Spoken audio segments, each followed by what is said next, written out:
Thing one tonight. If you believe what you read in the page 6 section of the New York Post, we may have an idea of what special counsel Robert Mueller's grand jury looks like. Reporter Richard Johnson, who has covered Trump forever, attended several of his weddings and judged one of his beauty pageants, wrote about a witness who recently testified before the panel and allegedly claimed it, quote, doesn't appear to include any supporters of President Donald Trump. According to Johnson's source, there was only one white male in the room, and he was a prosecutor. The source also claimed 11 out of the 20 people on the grand jury are black, which of course isn't surprising because nearly half of D.C. residents are also black. The source also editorialized to Johnson, maybe they found these jurors in central casting or at a Black Lives Matter rally in Berkeley. Central casting. Now, where have I heard that phrase used before?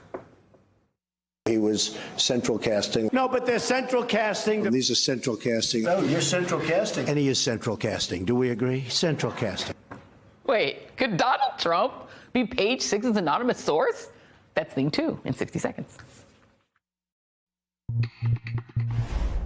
So an anonymous source tells the New York Post that special counsel Robert Mueller's grand jury is mostly black and suggests it cannot, therefore, be fair to Trump.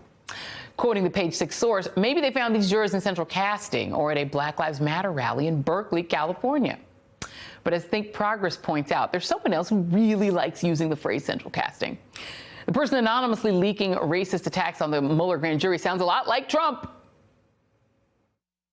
He was central casting. No, but they're central casting. These are central casting. No, you're central casting. And he is central casting. Do we agree? Central casting. President-elect Trump said repeatedly he wanted people from central casting. He's like central casting for ownership of a hotel. And he's central casting. Look at that guy, central casting.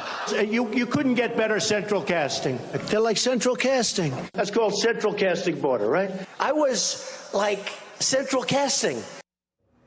Think Progress goes on to note that the reporter, Richard Johnson, has had a long history with Trump. Last month, he even wrote about his life with the Donald. But the best evidence may be Trump's own track record. Remember when Trump used to pretend to be his own publicist, going by the name of John Barron or John Miller and calling up tabloids to brag about himself? Like in 1991 when his marriage with Marla Maples was ending. He treats everybody well, and you don't know